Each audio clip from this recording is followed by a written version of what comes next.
Welcome back to Spellbound Slumber Stories. I'm Erin, your trusty guide through the twists and turns of the literary dreamland, or at least the royalty-free section. Let's dive in, or maybe just wade cautiously. Islands can be treacherous, you know. Chapter 1, The First Island. There was a man who loved islands. He was born on one, but it didn't suit him, as there were too many other people on it besides himself. He wanted an island all of his own, not necessarily to be alone on it, but to make it a world of his own. An island, if it is big enough, is no better than a continent. It has to be really quite small before it feels like an island, and this story will show how tiny it has to be before you can presume to fill it with your own personality. Now, circumstances so worked out that this lover of islands, by the time he was 35, actually acquired an island of his own. He didn't own it as freehold property, but he had a 99 years lease of it, which, as far as a man and an island are concerned, is as good as everlasting. Since if you are like Abraham and want your offspring to be numberless as the sands of the seashore, you don't choose an island to start breeding on. Too soon, there would be overpopulation, overcrowding, and slum conditions, which is a horrid thought for one who loves an island for its insulation. No, an island is a nest which holds one egg and one only. The egg is the islander himself. The island acquired by our potential islander was not in the remote oceans. It was quite near at home. No palm trees, nor boom of surf on the reef, nor any of that kind of thing, but a good, solid dwelling house, rather gloomy, above the landing place and beyond, a small farmhouse with sheds and a few outlying fields. Down on the little landing bay were 3 cottages in a row, like Coast Guard's cottages, all neat and whitewashed. What could be more homelike? It was 4 miles if you walked all around your island, through the gorse and the blackthorn bushes, above the steep rocks of the sea, and down in the little glades where the primroses grew. If you walk straight over the 2 humps of hills, the length of it, through the rocky fields where the cows lay chewing, and through the rather sparse oats, on into the gorse again, and so to the low cliff's edge, it took you only 20 minutes. And when you came to the edge, you could see another, bigger island lying beyond, but the sea was between you and it, and as you returned over the turf where the short, downland cowslips nodded, you saw to the east still another island, a tiny one this time, like the calf of the cow. This tiny island also belonged to the islander. Thus it seems that even islands like to keep each other company. Our islander loved his island very much. In the early spring, the little ways and glades were a snow of blackthorn, of vivid white, among the Celtic stillness of close green and grey rock. Blackbirds calling out in the whiteness their first long triumphant calls. After the blackthorn and the nestling primroses came the blue apparition of hyacinth, like elfin lakes and slipping sheets of blue among the bushes and under the glades of trees, and many birds with nests you could peep into on the island all your own. Wonderful what a great world it was. Followed summer, and the cowslips gone, the wild roses faintly fragrant through the haze. There was a field of hay. The foxglove stood looking down. In a little cove, the sun was on the pale granite where you bathed, and the shadow was in the rocks. Before the mist came stealing, and you went home through the ripening oats, the glare of the sea fading from the high air as the foghorn started to moo on the other island. And then the sea fog went. It was autumn, the oat sheaves lying prone, the great moon, another island, rose golden out of the sea, and rising higher, the world of the sea was white.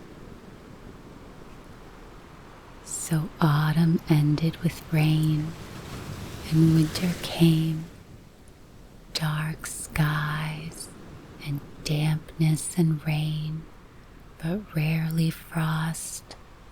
The island, your island, cowered dark, holding away from you. You could feel down in the wet, somber hollows the resentful spirit coiled upon itself like a wet dog coiled in gloom, or a snake that is neither asleep nor awake. Then, in the night, when the wind left off blowing in great gusts and volleys, as at sea, you felt that your island was a universe, infinite and old as the darkness, not an island at all, but an infinite, dark world where all the souls from all the other bygone nights lived on, and the infinite distance was near. Strangely, from your little island in space, you were gone forth into the dark, great realms of time, where all the souls that never die veer and swoop on their vast, strange errands. The little earthly island has dwindled like a jumping off place into nothingness, for you have jumped off, you know not how, into the dark, wide mystery of time, where the past is vastly alive and the future is not separated off. This is the danger of becoming an islander. When, in the city, you wear your white spats and dodge the traffic with the fear of death down your spine, then you are quite safe from the terrors of infinite time. The moment is your little islet in time. It is the spatial universe that careers round you. But once isolate yourself on a little island in the sea of space, and the moment begins to heave and expand in great circles. The solid earth is gone, and your slippery, naked, dark soul finds herself out in the timeless world where the chariots of the so-called dead dash down the old streets of centuries, and souls crowd on the footways that we, in the moment, call bygone years. The souls of all the dead are alive again and pulsating actively around you. You are out in the other infinity. Something of this happened to our islander. Mysterious feelings came upon him that he wasn't used to.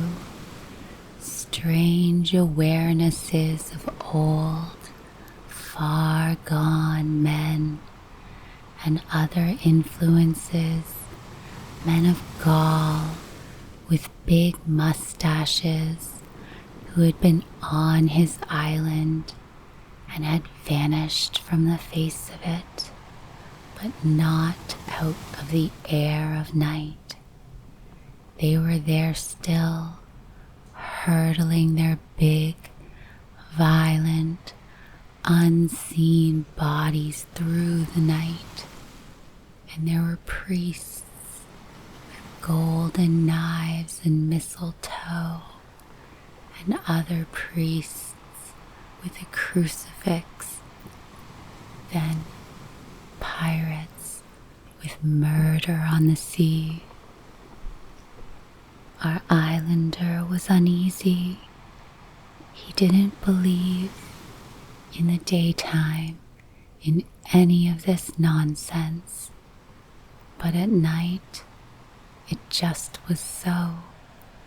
He had reduced himself to a single point in space, and a point being that which is neither length nor breadth.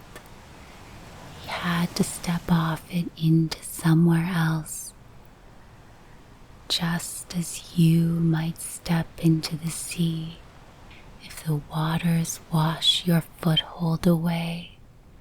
So he had, at night, to step off into the other world of undying time. He was uncannily aware, as he lay in the dark, that the blackthorn grove that seemed a bit uncanny, even in the realm of space and day, at night, was crying with old men of an invisible race around the altar stone. What was a ruin under the hornbeam trees by day, was a moaning of blood-stained priests with crucifixes on the ineffable night. What was a cave and hidden beach between coarse rocks became in the invisible dark the purple-lipped imprecation of pirates. To escape any more of this sort of awareness, our islander daily concentrated upon his material island. Why should it not be the happy isle at last? Why not the last small isle of the Hesperides, the perfect place, all filled with his own gracious, blossom-like spirit, a minute world of pure perfection made by man himself? He began as we begin all our attempts to regain paradise by spending money.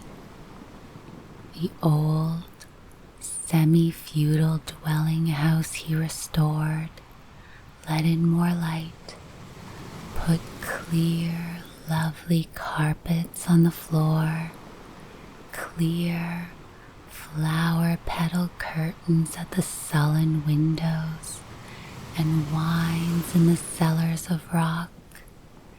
He brought over a buxom housekeeper from the world and a soft-spoken, much-experienced butler. These two were to be islanders. In the farmhouse, he put a bailiff with 2 farm hands. There were Jersey cows tinkling a slow bell among the gorse. There was a call to meals at midday and the peaceful smoking of chimneys at evening when the rest descended. A jaunty sailing boat with a motor accessory rode in the shelter in the bay, just below the row of 3 white cottages.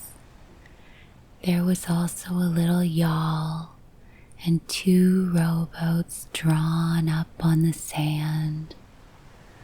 A fishing net was drying on its supports. A boatload of new white planks stood crisscross. A woman was going to the well with a bucket. In the end cottage lived the skipper of the yacht and his wife and son. He was a man from the other large island, at home on the sea. Every fine day he went out fishing with his son. Every day there was a fresh fish on the island. In the middle cottage lived an old man and wife, a very faithful couple. The old man was a carpenter, a man of many jobs. He was always working, always the sound of his plane or his saw, lost in his work. He was another kind of islander. In the 3rd cottage was the mason, a widower with a son and 2 daughters. With the help of his boy, this man dug ditches and built fences, raised buttresses, and erected a new outbuilding, and hewed stone from the little quarry. His daughters worked at the big house. It was a quiet, busy little world. When the islander brought you over as his guest, you met first the dark-bearded, thin, smiling skipper Arnold, then his boy Charles. At the house, the smooth-lipped butler who had lived all over the world valeted you and created that curious, creamy smooth, disarming sense of luxury around you, which only a perfect and rather untrustworthy servant can create.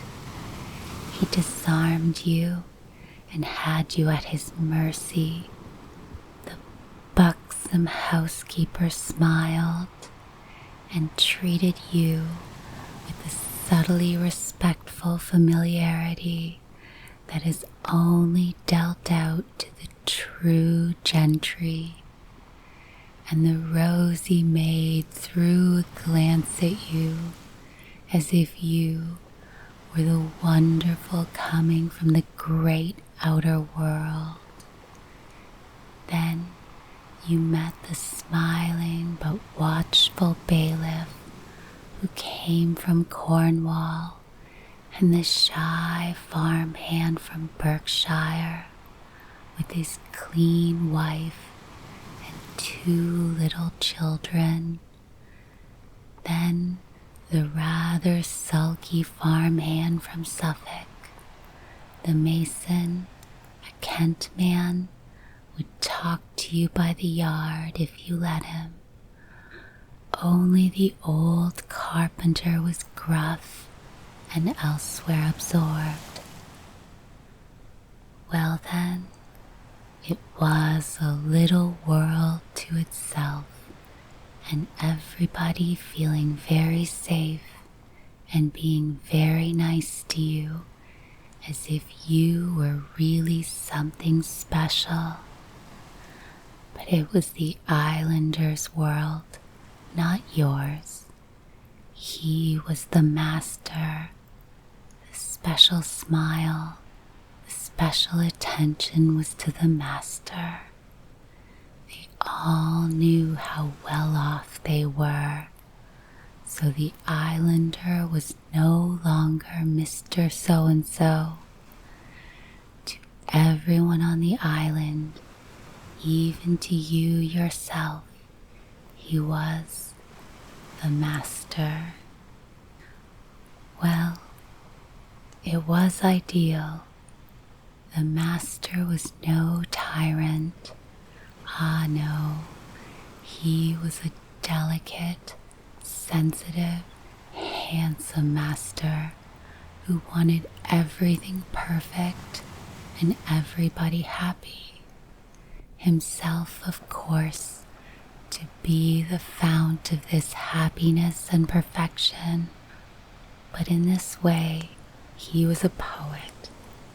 He treated his guests royally, his servants liberally, yet he was shrewd and very wise. He never came the boss over his people, yet he kept his eye on everything, like a shrewd, blue-eyed young Hermes. And it was amazing what a lot of knowledge he had at hand. Amazing what he knew about Jersey cows and cheese making, ditching and fencing, flowers and gardening, ships and the sailing of ships. He was a fount of knowledge about everything, and this knowledge he imparted to his people in an odd, half ironical, half portentous fashion, as if he really belonged to the quaint, half-real world of the gods. They listened to him with their hats in their hands. He loved white clothes, or creamy white, and cloaks and broad hats. So fine weather, the bailiff would see the elegant, tall figure in creamy white serge coming like some bird over the fallow to look at the weeding of the turnips. Then there would be a doffing of hats and a few minutes of whimsical, shrewd, wise talk, to which the bailiff answered admiringly, and the farm hands listened in silent wonder, leaning on their hoes. The bailiff was almost tender to the master, or, on a windy morning, he would stand with his cloak blowing in the sticky sea wind on the edge of the ditch that was being dug to drain a little swamp, talking in the teeth of the wind to the man below, who looked up at him with his steady and inscrutable eyes. Or at evening in the rain, he would be seen hurrying across the yard, the broad hat turned against the rain, and the farm wife would hurriedly exclaim, "The master! Get up, John, and clear him a space on the sofa." And then the door opened, and it was a cry of, "Why, of all things, if it isn't the master! Why, have ye turned out then of a night like this to come across to the like of we?" And the bailiff took his cloak, and the farm wife his hat, and the two farm hands drew their chairs to the back. He sat on that sofa and took a child up near him. He was wonderful with children, talked to them simply wonderful, made you think of our Savior himself, said the women. Always he was greeted with smiles and the same peculiar deference, as if he were a higher but also frailer being. They handled him almost tenderly and almost with adulation. But when he left, or when they spoke of him, they often had a subtle, mocking smile on their faces. There was no need to be afraid of the master. Just let him have his own way. Only the old carpenter was sometimes sincerely rude to him, so he didn't care for the old man. It is doubtful whether any of them really liked him, man to man, or even woman to man. But then, it is doubtful if he really liked any of them as a man to man or man to woman. He wanted them to be happy and the little world to be perfect. But anyone who wants the world to be perfect must be careful not to have real likes and dislikes. A general goodwill is all you can afford. The sad fact is, alas, that general goodwill is always felt as something of an insult by the mere object of it, and so it breeds a quite special brand of malice.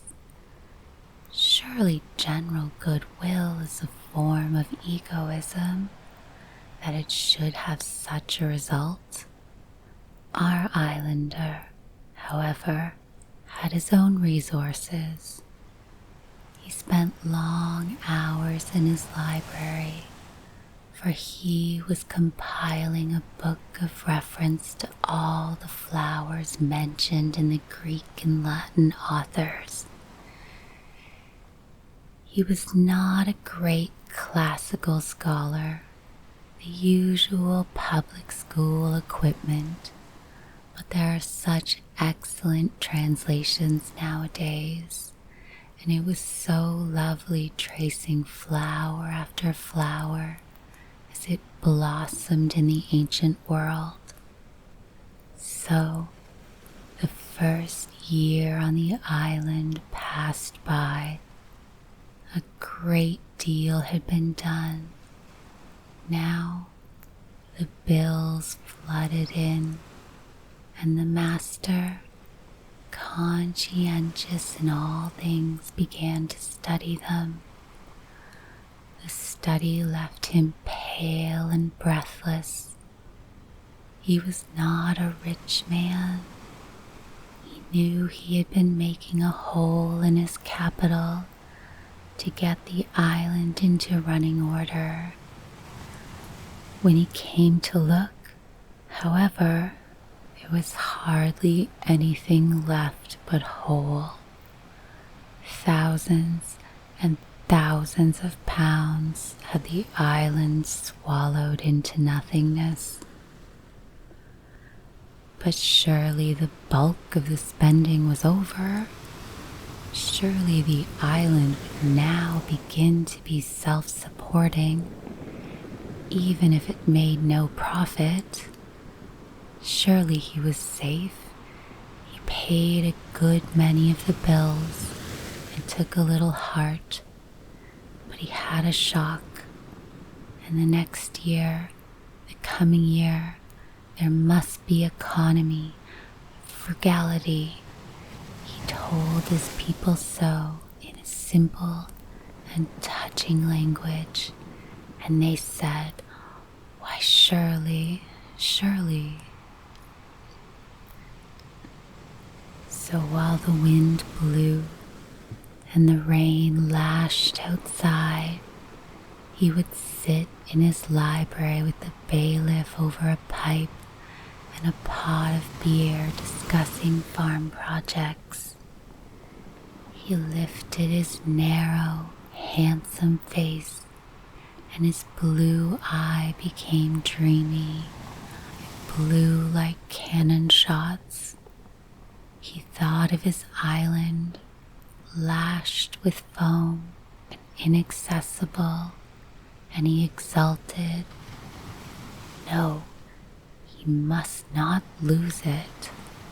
He turned back to the farm projects with the zest of genius, and his hands flicked white emphasis while the bailiff intoned, yes, sir, you're right, master." But the man was hardly listening. He was looking at the master's blue lawn shirt and curious pink tie with the fiery red stone, at the enamel sleeve links, and at the ring with the peculiar scarab. The brown, searching eyes of the man of the soil glanced repeatedly over the fine, immaculate figure of the master with a sort of slow, calculating wonder. But if he happened to catch the master's bright, exalted glance, his own eye lit up with a careful cordiality and deference as he bowed his head slightly. Thus between them, they decided what crops should be sown, what fertilizer should be used in different places, which breed of pig should be imported, and which line of turkeys. That is to say, the bailiff, by continually cautiously agreeing with the master, kept out of it and let the young man have his own way. The master knew what he was talking about. He was brilliant at grasping the gist of a book and knowing how to apply his knowledge. On the whole, his ideas were sound. The bailiff even knew it. But in the man of the soil, there was no answering enthusiasm. The brown eyes smiled their cordial deference, but the thin lips never changed. The master pursued his own flexible mouth in a boyish versatility as he cleverly sketched in his ideas to the other man, and the bailiff made eyes of admiration, but in his heart he was not attending. He was only watching the master as he would have watched a queer alien animal, quite without sympathy, not implicated. So it was settled, and the master rang for Elvery the butler to bring a sandwich. The master, was pleased. The butler saw it and came back with anchovy and ham sandwiches and a newly opened bottle of vermouth. There was always a newly opened bottle of something. It was the same with the mason. The master and he discussed the drainage of a bit of land, and more pipes were ordered, more special bricks, more this, more that. Fine weather came at last. There was a little lull in the hard work on the island. The master went for a short cruise in his yacht. It was not really a yacht, just a neat little bit of a yawl. They sailed along the coast of the mainland and put it in at the ports. At every port some friend turned up. The butler made elegant little meals in the cabin. Then the master was invited to villas and hotels. His people disembarked him as if he were a prince. And oh, how expensive it turned out. He had to telegraph to the bank for money, and he went home again to economize. The marsh marigolds were blazing in the little swamp where the ditches were being dug for drainage. He almost regretted now the work in hand. The yellow beauties would not blaze again. Harvest came, and a bumper crop.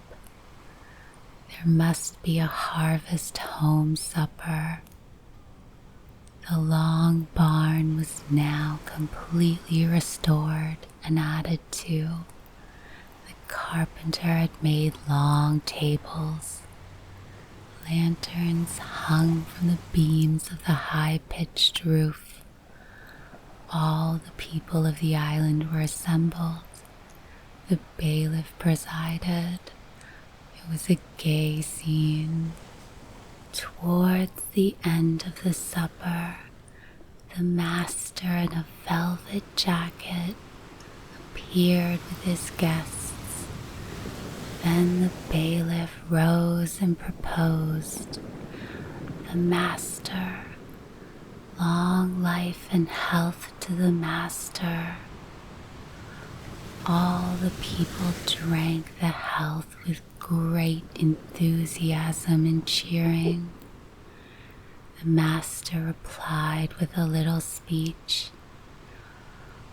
They were on an island in a little world of their own. It depended on them all to make this world a world of true happiness and content. Each must do his part. He hoped he himself did what he could, for his heart was in his island and with the people of his island. The butler responded, "Oh, as long as the island had such a master, it could not be but a little heaven for all the people on it." This was seconded with virile warmth by the bailiff and the mason. The skipper was beside himself. Then there was dancing. The old carpenter was fiddler. But under this, things were not well. The very next morning came the farm boy to say that a cow had fallen over the cliff. The master went to look.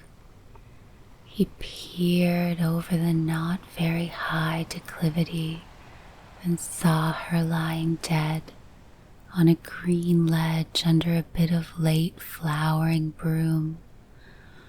A beautiful, expensive creature, already looking swollen. But what a fool to fall so unnecessarily. It was a question of getting several men to haul her up the bank, and then of skinning and burying her. No one would eat the meat. How repulsive it all was.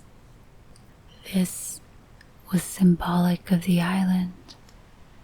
As sure as the spirits rose in the human breast with a movement of joy, an invisible hand struck malevolently out of the silence.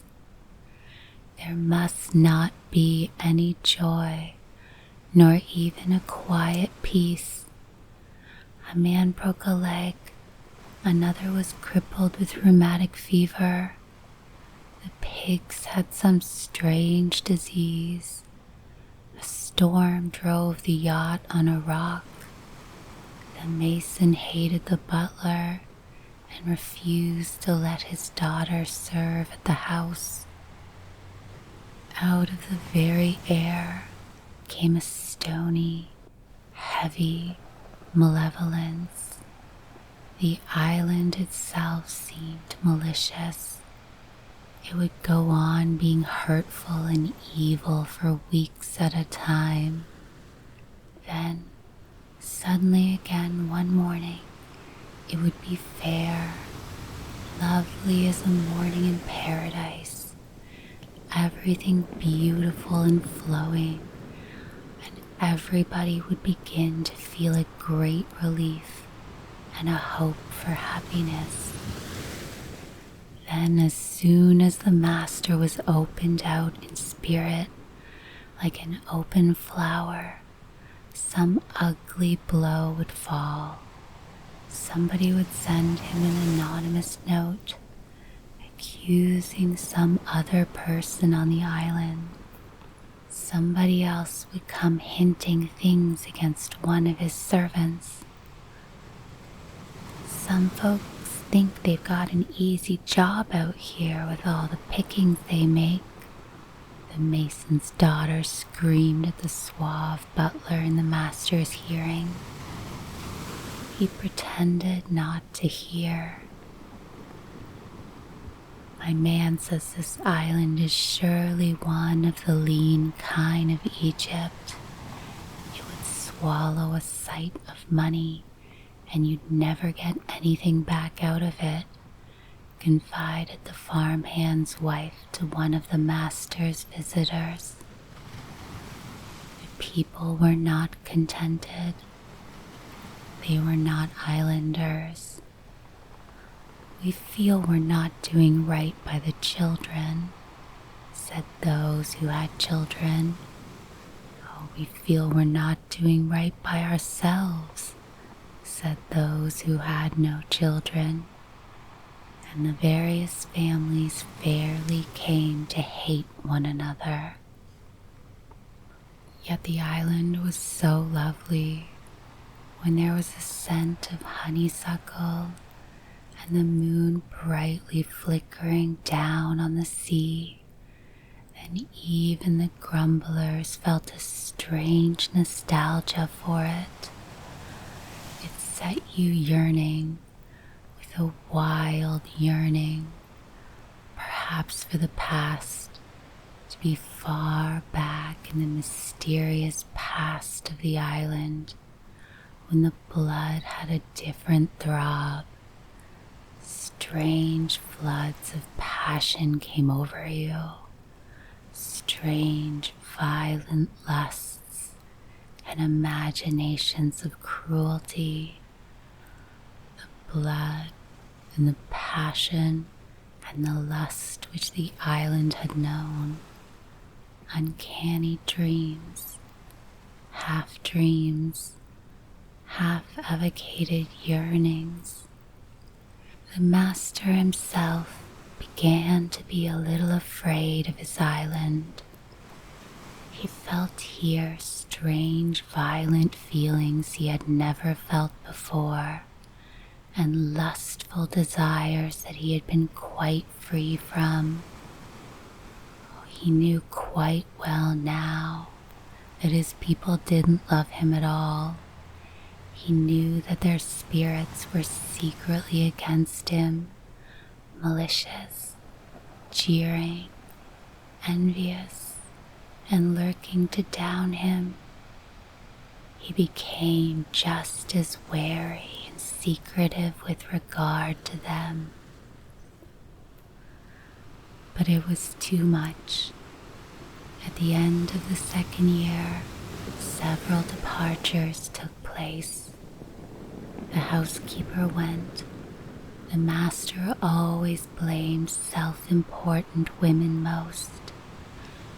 The mason said he wasn't going to be monkeyed around anymore, so he took his departure with his family. The rheumatic farmhand left. And then the year's bills came in. The master made up his accounts. In spite of good crops, the assets were ridiculous against the spending.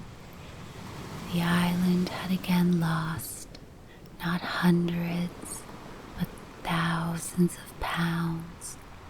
It was incredible, but you simply couldn't believe it. Where had it all gone? The master spent gloomy nights and days going through accounts in the library. He was thorough. It became evident, now the housekeeper gone, that she had swindled him. Probably everybody was swindling him, but he hated to think it, so he put the thought away. He emerged, however, pale and hollow-eyed from his balancing of unbalanceable accounts, looking as if something had kicked him in the stomach. It was pitiable, but the money had gone, and there was an end of it. Another great hole in his capital. How could people be so heartless? It couldn't go on. That was evident. He would soon be bankrupt. He had to give regretful notice to his butler. He was afraid to find out how much his butler had swindled him, because the man was such a wonderful butler after all, and the farm bailiff had to go. The master had no regrets in that quarter. The losses on the farm had almost embittered him. The third year was spent in rigid cutting down of expenses. The island was still mysterious and fascinating, but it was also treacherous and cruel, secretly, fathomlessly malevolent. In spite of all its fair show of white blossom and bluebells, and the lovely dignity of foxgloves bending their rose-red bells, It was your implacable enemy. With reduced staff, reduced wages, reduced splendor, the 3rd year went by, but it was fighting against hope. The farm still lost a good deal, and once more there was a hole in that remnant of capital, another hole in that which was already a mere remnant round the old holes. The island was mysterious in this also. It seemed to pick the very money out of your pocket, as if it were an octopus with invisible arms, stealing from you in every direction. Yet the master still loved it, but with a touch of rancor now. He spent, however, the second half of the 4th year intensely working on the mainland to be rid of it, and it was amazing how difficult he found it to dispose of an island. He had thought that everybody was pining for such an island as his, but not at all. Nobody would pay any price for it, and he wanted now to get rid of it, as a man who wants a divorce at any cost.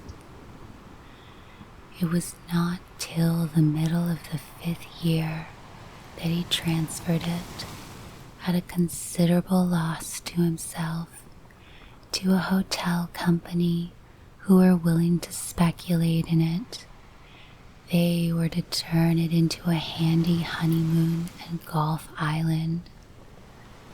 Then take that island, which didn't know when it was well off, now be a honeymoon and golf island.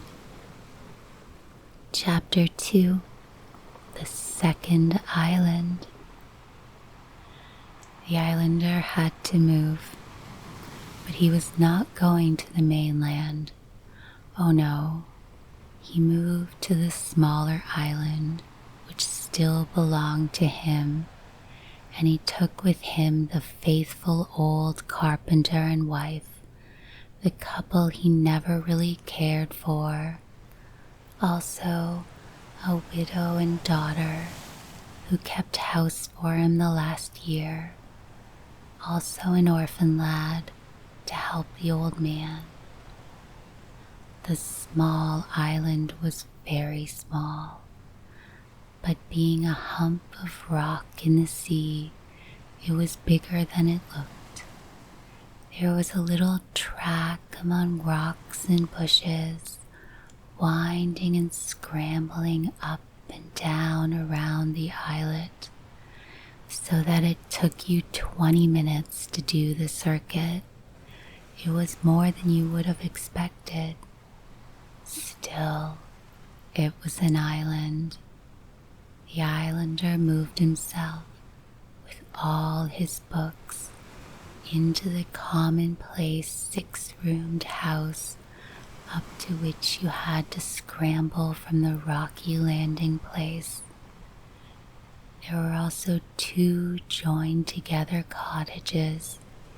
The old carpenter lived in one with his wife and the lad. The widow and the daughter lived in the other. At last, all was in order. The master's books filled 2 rooms. It was already autumn, Orion lifting out of the sea, and in the dark nights, the master could see the lights on his late island, where the hotel company were entertaining guests who would advertise the new resort for honeymoon golfers. On his hump of rock, however, the master was still the master. He explored the crannies, the odd hand breaths of grassy level, the steep little cliffs where the last harebells hung, and the seeds of summer were brown above the sea, lonely and untouched. He peered down the old well. He examined the stone pen where the pig had been kept. Himself, he had a goat. Yes, it was an island, always, always, underneath among the rocks. The Celtic sea sucked and washed and smote its feathery grayness. How many different noises of the sea, deep explosions, rumblings, strange long sighs and whistling noises, then voices, real voices of people clamoring as if they were in a market, under the waters, and again the far off ringing of a bell, surely an actual bell, then a tremulous trilling noise, very long and alarming, and an undertone of hoarse gasping. On this island, there were no human ghosts, no ghosts of any ancient race. The sea and the spume and the wind and the weather had washed them all out, so there was only the sound of the sea itself, its own ghost, myriad voiced, communing and plotting and shouting all winter long, and only the smell of the sea, with a few bristly brushes of gorse and coarse tufts of heather among the grey pellucid rocks in the grey, more pellucid air. The coldness, the greyness, even the soft, creeping fog of the sea, and the islet of rock humped up in it all like the last point in space. Green star Sirius stood over the sea's rim. The island was a shadow. Out at sea, a ship showed small lights. Below, in the rocky cove, the rowboat and the motorboat were safe. A light shone in the carpenter's kitchen. That was all. Save, of course, that the lamp was lit in the house, where the widow was preparing supper, her daughter helping. The islander went in to his meal. Here he was no longer the master. He was an islander again, and he had peace. The old carpenter, the widow and daughter, all faithfulness itself. The old man worked while ever there was light to see, because he had a passion for work. The widow and her quiet, rather delicate daughter of 33 worked for the master because they loved looking after him, and they were infinitely grateful for the haven he provided them. But they didn't call him the master. They gave him his name, Mr. Cathcart, sir, softly and reverently, and he spoke back to them also softly, gently, like people far from the world, afraid to make a noise. The island was no longer a world. It was a sort of refuge. The islander no longer struggled for anything. He had no need. It was as if he and his few dependents were a small flock of seabirds alighted on this rock as they traveled through space and keeping together without a word the silent mystery of traveling birds. He spent most of his day in his study. His book was coming along. The widow's daughter could type out his manuscript for him. She was not uneducated. It was the one strange sound on the island, the typewriter. But soon, even its spattering fitted in with the sea noises and the winds. The months went by. The islander worked away in his study. The people of the island went quietly about their concerns. The goat had a little black kid with yellow eyes. There were mackerel in the sea. The old man went fishing in the rowboat with the lad. When the weather was calm enough, they went off in the motorboat to the biggest island for the post, and they brought supplies, never a penny wasted, and the days went by, and the nights without desire, without ennui. The strange stillness from all desire was a kind of wonder to the islander. He didn't want anything. His soul, at last, was still in him.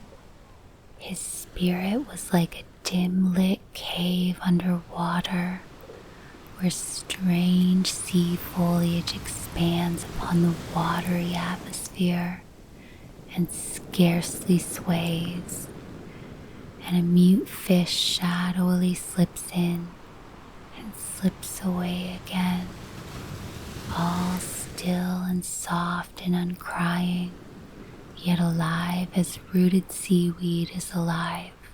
The islander said to himself, "Is this happiness?" He said to himself. "I am turned into a dream. I feel nothing, or I don't know what I feel, yet it seems to me I am happy."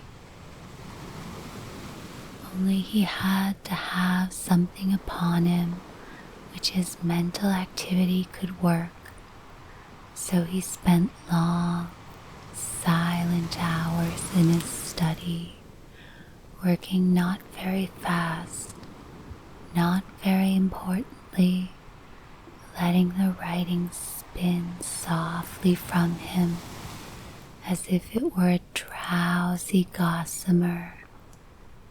He no longer fretted whether it were good or not, what he produced.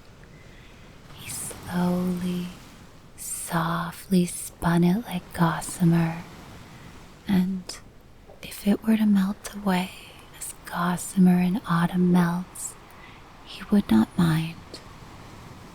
It was only the soft evanescence of gossamery things which now seemed to him permanent. The very mist of eternity was in them, whereas stone buildings, cathedrals for example, seemed to him to howl with temporary resistance, knowing they must fall at last. The tension of their long endurance seemed to howl forth from them all the time. Sometimes he went to the mainland and to the city. Then he went elegantly dressed in the latest style to his club. He sat in a stall at the theater. He shopped in Bond Street. He discussed the terms for publishing his book. but over his face was that gossamery look of having dropped out of the race of progress, which made the vulgar city people feel they had won it over him and made him glad to go back to his island. He didn't mind if he never published his book. The years were blending into a soft mist from which nothing obtruded. Spring came. There was never a primrose on his island, but he found a winter conite. There were 2 little sprayed bushes of blackthorn and some windflowers. He began to make a list of the flowers on his islet, and that was absorbing. He noted a wild currant bush and watched for the elderflowers on a stunted little tree, then for the first yellow rags of the broom and wild roses, bladder campion, orchids, stitchwort, celandine. He was prouder of them than if they had been people on his island. When he came across the golden saxifrage, so inconspicuous in a damp corner, he crouched over it in a trance. He knew not for how long looking at it, yet it was nothing to look at, as the widow's daughter found when he showed it to her. He said to her in a real triumph, "I found the golden saxifrage this morning." The name sounded splendid. She looked at him with fascinated brown eyes, in which was a hollow ache that frightened him a little. "Did you, sir? Is it a nice flower?" He pursed his lips and tilted his brows. "Well, not showy exactly. I'll show it you if you like. I should like to see it." She was so quiet, so wistful, but he sensed in her a persistency which made him uneasy. She said she was so happy, really happy. She followed him quietly like a shadow on the rocky track where there was never room for 2 people to walk side by side. He went first and could feel her there, immediately behind him, following so submissively, gloating on him from behind. It was a kind of pity for her which made him become her lover, though he never realized the extent of power she had gained over him and how she willed it. But the moment he had fallen, a jangling feeling came upon him that it was all wrong. He felt a nervous dislike of her. He had not wanted it, and it seemed to him, as far as her physical self went, she had not wanted it either. It was just her will. He went away and climbed at the risk of his neck down to a ledge near the sea. There he sat for hours, gazing all jangled at the sea and saying miserably to himself, "We didn't want it. We didn't really want it." It was the automatism of sex that had caught him again. Not that he hated sex. He deemed it, as the Chinese do, one of the great life mysteries, but it had become mechanical, automatic, and he wanted to escape that. Automatic sex shattered him and filled him with a sort of death. He thought he had come through to a new stillness of desirelessness. Perhaps beyond that, there was a new, fresh delicacy of desire, an unentered, frail communion of two people meeting on untrodden ground.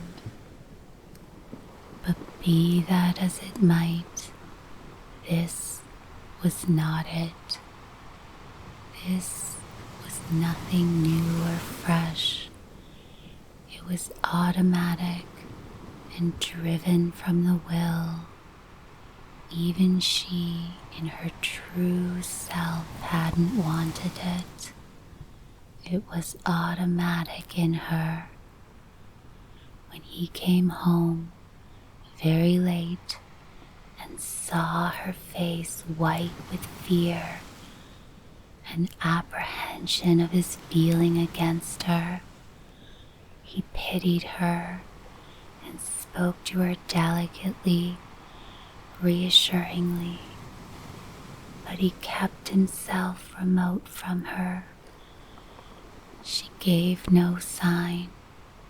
She served him with the same silence, the same hidden hunger to serve him, to be near where he was. He felt her love following him with a strange, awful persistency. She claimed nothing, yet now, when he met her bright, brown, curiously vacant eyes, he saw in them the mute question.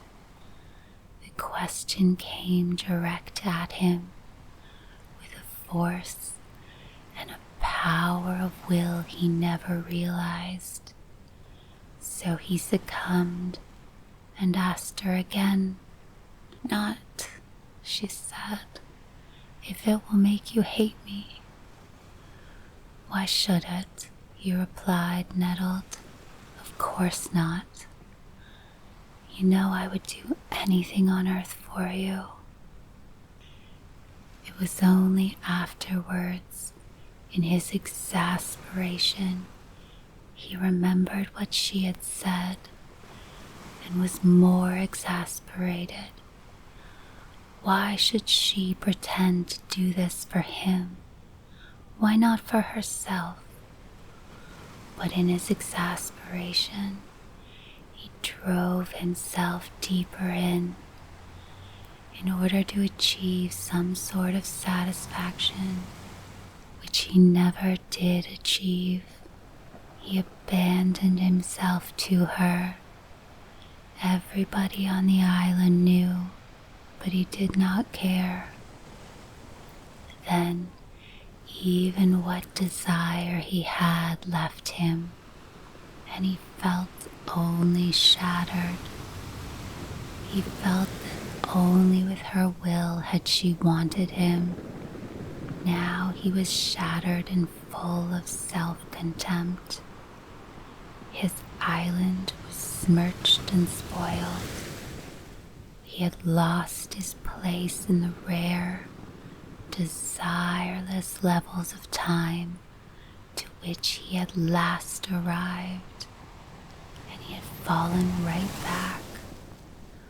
If only it had been a true, delicate desire between them, on a delicate meeting on the third rare place where a man might meet a woman, when they were both true to the frail, sensitive crocus flame of desire in them.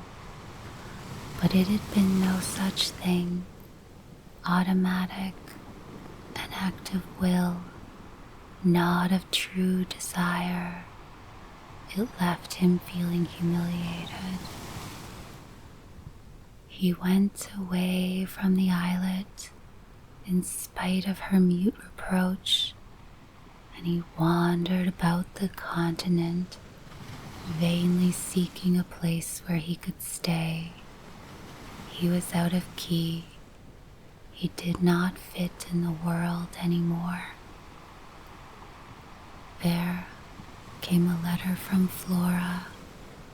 Her name was Flora, to say she was afraid she was going to have a child. He sat down as if he were shot, and he remained sitting, but he replied to her, "Why be afraid? If it is so, it is so, and we should rather be pleased than afraid." At this very moment, it happened that there was an auction of islands. He got the maps and studied them, and at the auction, he bought, for very little money, another island. It was just a few acres of rock away in the north, on the outer fringe of the isles. It was low. It rose out of the great ocean. There was not a building, not even a tree on it, only northern sea turf, a pool of rainwater, a bit of sedge, rock and seabirds, nothing else, under the weeping, wet, western sky. He made a trip to visit his new possession. For several days, owing to the seas, he could not approach it. Then, in a light sea mist, he landed and saw it hazy, though stretching apparently a long way, but it was an illusion. He walked over the wet, springy turf, and dark gray sheep tossed away from him, spectral, bleating hoarsely. Then he came to the dark pool with the sedge, then on in the dampness to the gray sea, sucking angrily among the rocks. This was indeed an island. So he went home to Flora. She looked at him with guilty fear, but also with a triumphant brightness in her uncanny eyes. And again he was gentle. He reassured her. Even he wanted her again, with that curious desire that was almost like a toothache. So he took her to the mainland, and they were married, since she was going to have his child. They returned to the island. She still brought in his meals, her own along with them. She sat and ate with him. He would have it so. The widowed mother preferred to stay in the kitchen, and Flora slept in the guest room of his house, mistress of his house. His desire, whatever it was, died in him with nauseous finality. The child would still be months coming. His island was hateful to him, vulgar, a suburb. He himself had lost all his finer distinction. The weeks passed in a sort of prison, in humiliation, yet he stuck it out till the child was born. but he was meditating escape. Flora did not even know. A nurse appeared and ate at table with them. The doctor came sometimes, and if the sea were rough, he too had to stay. He was cheery over his whiskey. They might have been a young couple in Golders Green. The daughter was born at last. The father looked at the baby and felt depressed, almost more than he could bear. The millstone was tied around his neck, but he tried not to show what he felt, and Flora did not know. She still smiled with a kind of half-witted triumph in her joy as she got well again. Then she began again to look at him with those aching, suggestive, somehow impudent eyes. She adored him so. This he could not stand. He told her that he had to go away for a time. She wept, but she thought she had got him. He told her he had settled the best part of his property on her and wrote down for her what income it would produce. She hardly listened, only looked at him with those heavy, adoring, impudent eyes.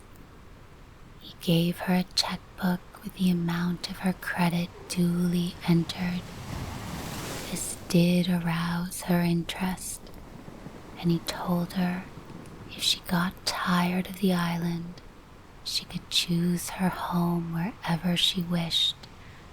She followed him with those aching, persistent brown eyes when he left, and he never even saw her weep.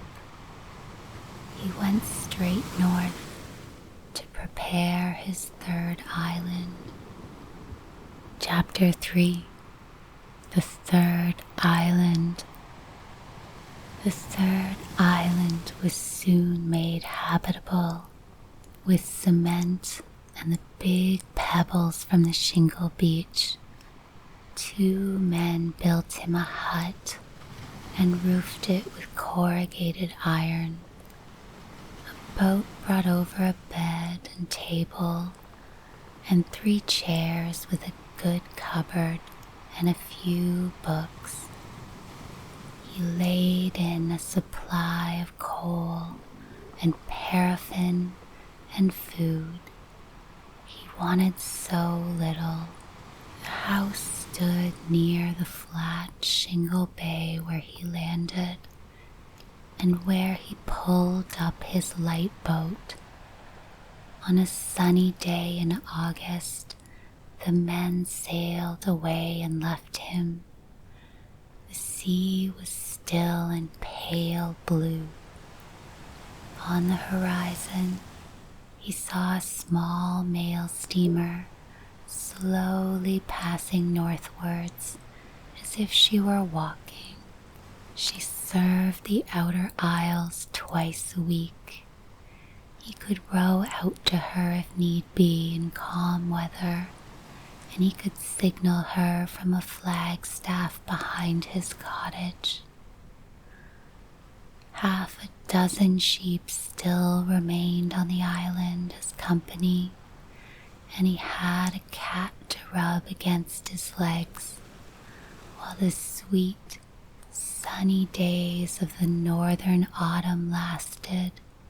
He would walk among the rocks and over the springy turf of his small domain, always coming to the ceaseless, restless sea.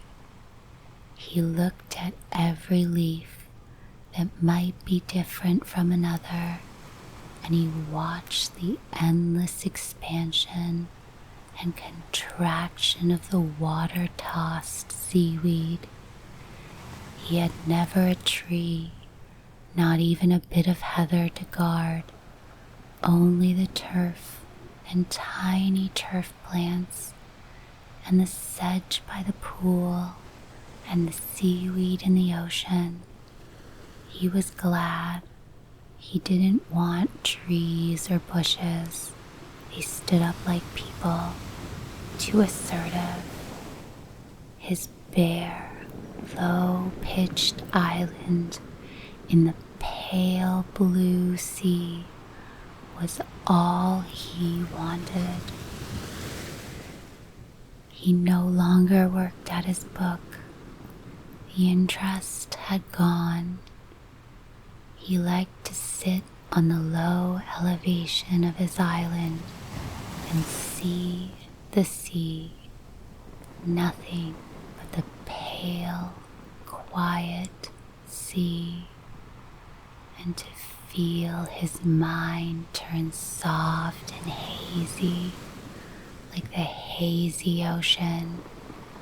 Sometimes, like a mirage, he would see the shadow of land rise, hovering to northwards. It was a big island beyond, but quite without substance. He was soon almost startled when he perceived the steamer on the near horizon, and his heart contracted with fear lest it were going to pause and molest him.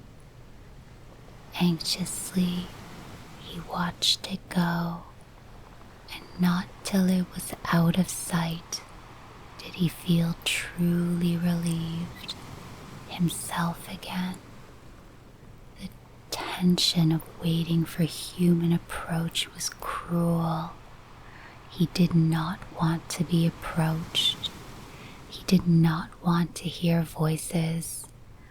He was shocked by the sound of his own voice if he inadvertently spoke to his cat. He rebuked himself for having broken the great silence, and he was irritated when his cat would look up at him and mew faintly, plaintively. He frowned at her, and she knew. She was becoming wild, lurking in the rocks, perhaps fishing. But what he disliked most was when one of the lumps of sheep opened its mouth and baaed its hoarse, raucous baa. He watched it, and it looked to him hideous and gross. He came to dislike the sheep very much. He wanted only to hear the whispering sound of the sea and the sharp cries of the gulls, cries that came out of another world to him, and best of all, the great silence. He decided to get rid of the sheep when the boat came. They were accustomed to him now, and stood and stared at him with yellow or colorless eyes in an insolence that was almost cold ridicule. There was a suggestion of cold indecency about them. He disliked them very much, and when they jumped with staccato jumps off the rocks, and their hoofs made the dry, sharp hit, and the fleece flopped on their square backs, he found them repulsive, degrading.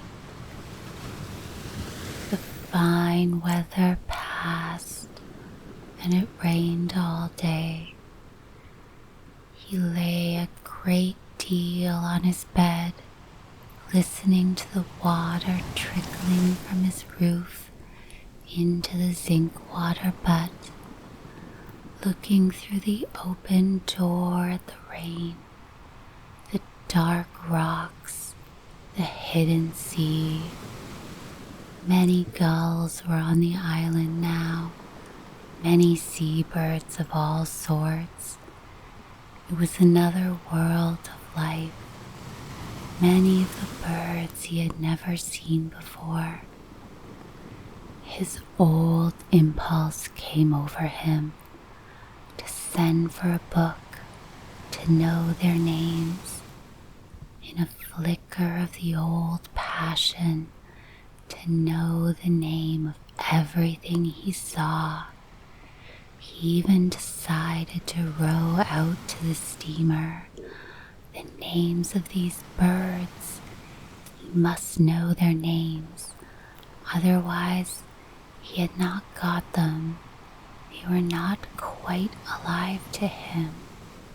But the desire left him, and he merely watched the birds as they wheeled or walked around him, watched them vaguely, without discrimination. All interest had left him.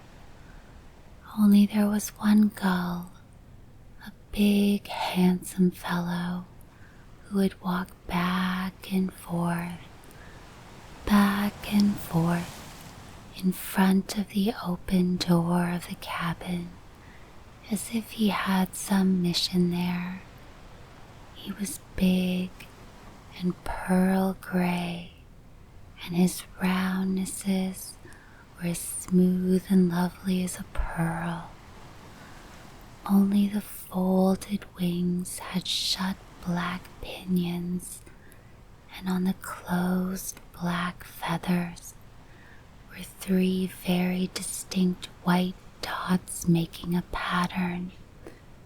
The islander wondered very much why this bit of trimming on the bird out of the far cold seas. And as the gull walked back and forth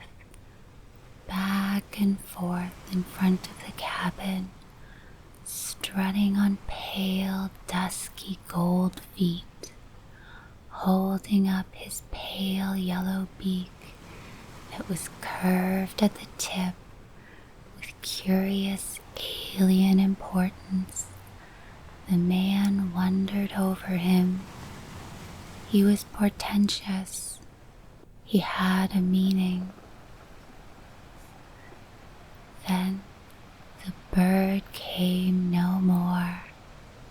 The island, which had been full of seabirds, the flash of wings, the sound and cut of wings, and sharp, eerie cries in the air, began to be deserted again. No longer they sat like living eggs on the rocks and turf, moving their heads, but scarcely rising into flight round his feet. No longer they ran across the turf among the sheep and lifted themselves upon low wings. The host had gone, but some remained, always. The days shortened, and the world grew eerie. One day the boat came, as if suddenly swooping down. The islander found it a violation. It was torture to talk to those 2 men in their homely, clumsy clothes. The air of familiarity around them was very repugnant to him.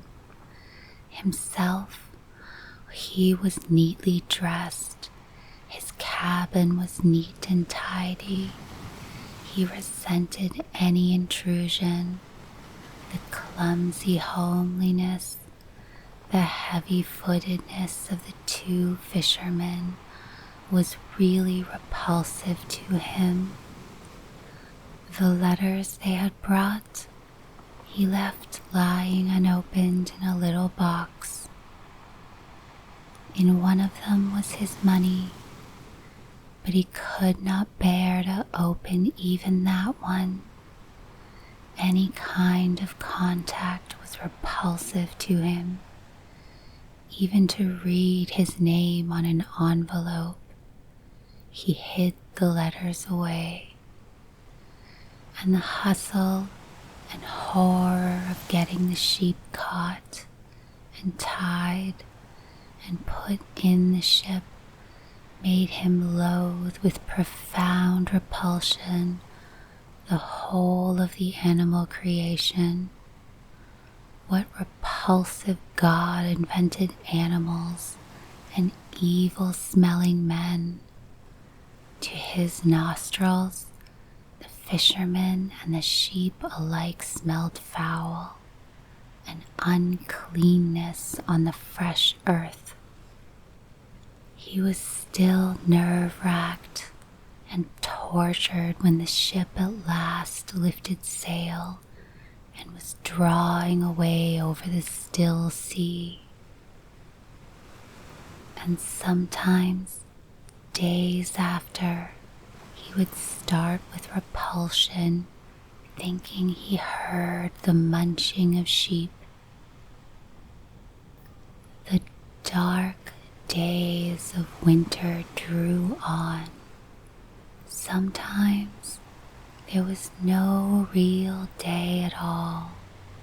He felt ill, as if he were dissolving, as if dissolution had already set inside him. Everything was twilight, outside and in his mind and soul. Once he went to the door. He saw the black heads of men swimming in his bay. For some moments, he swooned unconscious. It was the shock, the horror of the unexpected human approach, the horror in the twilight, and not till the shock had undermined him and left him disembodied did he realize that the black heads were the heads of seals swimming in. A sick relief came over him, but he was barely conscious after the shock.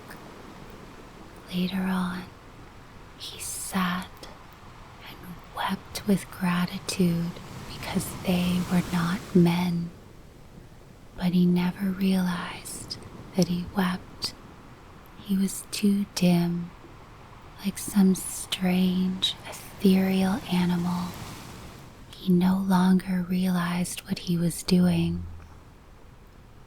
Only he still derived his single satisfaction from being alone, absolutely alone, with the space soaking into him, the gray sea alone, and the footing of his sea-washed island. No other contact, nothing human to bring its horror into contact with him. Only space, damp, twilight, sea-washed space. This was the bread of his soul. For this reason, he was most glad when there was a storm, or when the sea was high. Then nothing could get at him. Nothing could come through to him from the outer world. True, the terrific violence of the wind made him suffer badly.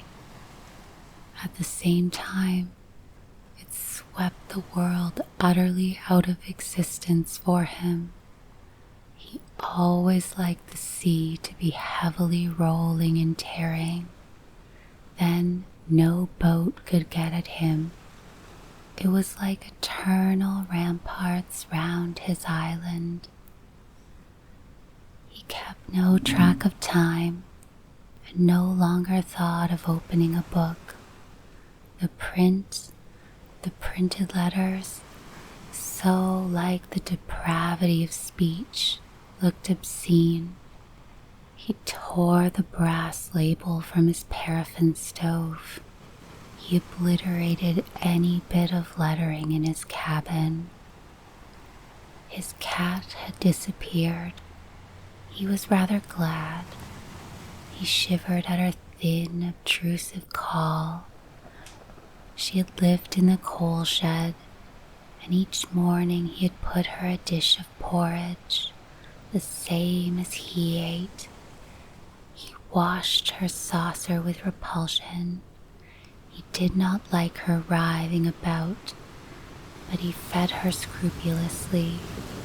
Then one day, she did not come for her porridge. She always mewed for it. She did not come again. He prowled about his island in the rain in a big oilskin coat, not knowing what he was looking at, nor what he went out to see. Time had ceased to pass. He stood for long spaces, gazing from a white, sharp face with those keen, far-off blue eyes of his, gazing fiercely and almost cruelly at the dark sea under the dark sky. And if he saw the laboring sail of a fishing boat away on the cold waters, a strange, malevolent anger passed over his features. Sometimes he was ill.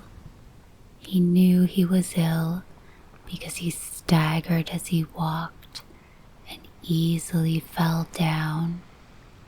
Then he paused to think what it was, and he went to his stores and took out dried milk and malt and ate that, then forgot again.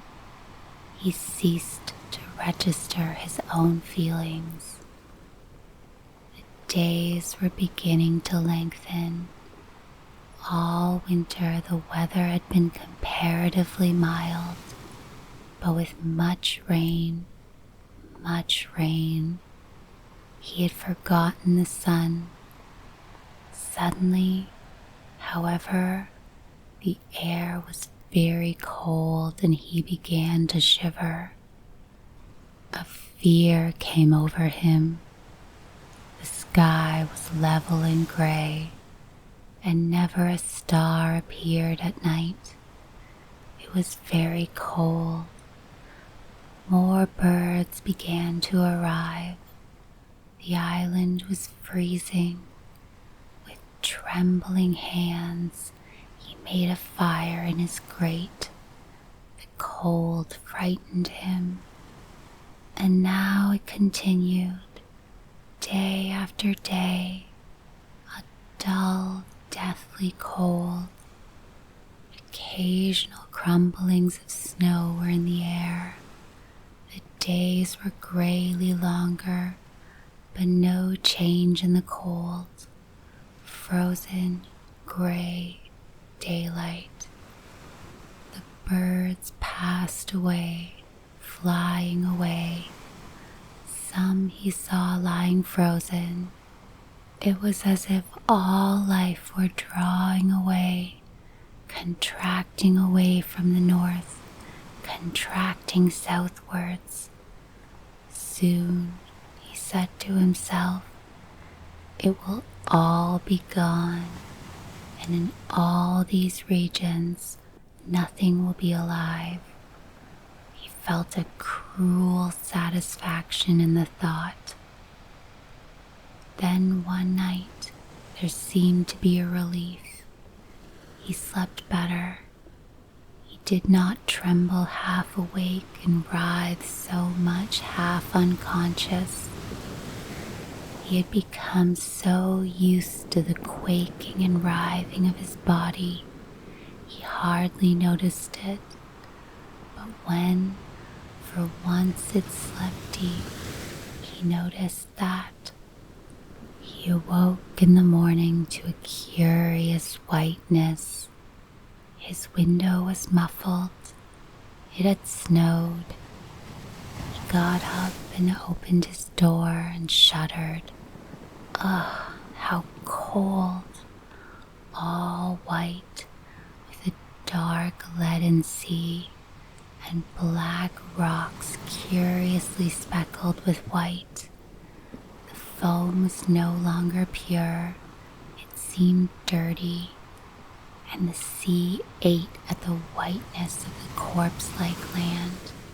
Crumbles of snow were silting down the dead air. On the ground, the snow was a foot deep, white and smooth and soft, windless. He took a shovel to clear around his house and shed. The pallor of morning darkened. There was a strange rumbling off far of thunder in the frozen air, and through the newly falling snow, a dim flash of lightning. Snow now fell steadily down in the motionless obscurity. He went out for a few minutes, but it was difficult. He stumbled and fell in the snow, which burned his face. Weak, faint, he toiled home, and when he recovered, he took the trouble to make hot milk. It snowed all the time. In the afternoon again, there was a muffled rumbling of thunder and flashes of lightning blinking reddish through the falling snow. Uneasy, he went to bed and lay staring fixedly at nothing. Morning seemed never to come. An eternity long he lay and waited for one alleviating pallor on the night, and at last it seemed the air was paler. His house was a cell faintly illuminated with white light. He realized the snow was walled outside his window. He got up in the dead cold. When he opened his door, the motionless snow stopped him in a wall as high as his breast. Looking over the top of it, he felt the dead wind slowly driving, saw the snow powder lift and travel like a funeral train. The blackish sea churned and champed, seeming to bite at the snow impotent. The sky was gray but luminous. He began to work in a frenzy to get at his boat. If he was to be shut in, it must be by his own choice, not by the mechanical power of the elements. He must get to the sea. He must be able to get at his boat. But he was weak, and at times the snow overcame him. It fell on him, and he lay buried and lifeless. Yet every time he struggled alive before it was too late, and fell upon the snow with the energy of fever. Exhausted, he would not give in. He crept indoors and made coffee and bacon. Long since he had cooked so much. Then he went at the snow once more. He must conquer the snow this new white brute force which had accumulated against him. He worked in the awful, dead wind, pushing the snow aside, pressing it with his shovel. It was cold, freezing hard in the wind, even when the sun came out for a while and showed him his white, lifeless surroundings. The black sea rolling sullen, flecked with dull spume, away to the horizons. Yet the sun had power on his face. It was March. He reached the boat. He pushed the snow away, then sat down under the lee of the boat, looking at the sea, which nearly swirled to his feet in the high tide. Curiously natural the pebbles looked in a world gone all uncanny. The sun shone no more. Snow was falling in hard crumbs that vanished as if by miracle as they touched the hard blackness of the sea. Hoarse waves rang in the shingle, rushing up at the snow. The wet rocks were brutally black, and all the time the myriad swooping crumbs of snow, demonish, touched the dark sea and disappeared. During the night, there was a great storm.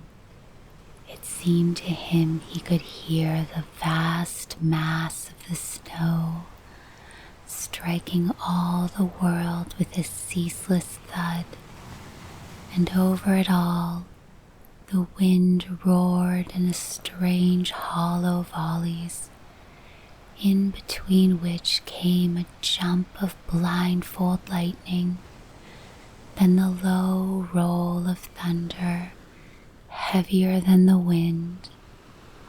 When at last the dawn faintly discolored the dark, the storm had more or less subsided, but a steady wind drove on. The snow was up to the top of his door. Sullenly, he worked to dig himself out, and he managed, through sheer persistency, to get out. He was in the tail of a great drift, many feet high. When he got through, the frozen snow was not more than 2 feet deep, but his island was gone. Its shape was all changed. Great heaping white hills rose where no hills had been, inaccessible, and they fumed like volcanoes, but with snow powder. He was sickened and overcome. His boat was in another smaller drift, but he had not the strength to clear it. He looked at it helplessly. The shovel slipped from his hands, and he sank in the snow to forget. In the snow itself, the sea resounded. Something brought him to. He crept to his house. He was almost without feeling, yet he managed to warm himself, just that part of him which leaned in snow sleep over the coal fire. Then again, he made hot milk, after which, carefully, he built up the fire. The wind dropped. Was it night again? In the silence, it seemed he could hear the panther-like dropping of infinite snow. thunder rumbled nearer, crackled quick after the bleared reddened lightning. He lay in bed in a kind of stupor. The elements. His mind repeated the word dumbly. You can't win against the elements. How long it went on, he never knew. Once, like a wraith, he got out and climbed to the top of the white hill on his unrecognizable island. The sun was hot. It is summer, he said to himself, and the time of leaves. He looked stupidly over the whiteness of his foreign island, over the waste of the lifeless sea. He pretended to imagine he saw the wink of a sail, because he knew too well there would never again be a sail on that stark sea. As he looked, the sky mysteriously darkened and chilled. From far off came the mutter of the unsatisfied thunder, and he knew it was the signal of the snow rolling over the sea. He turned and felt its breath on him.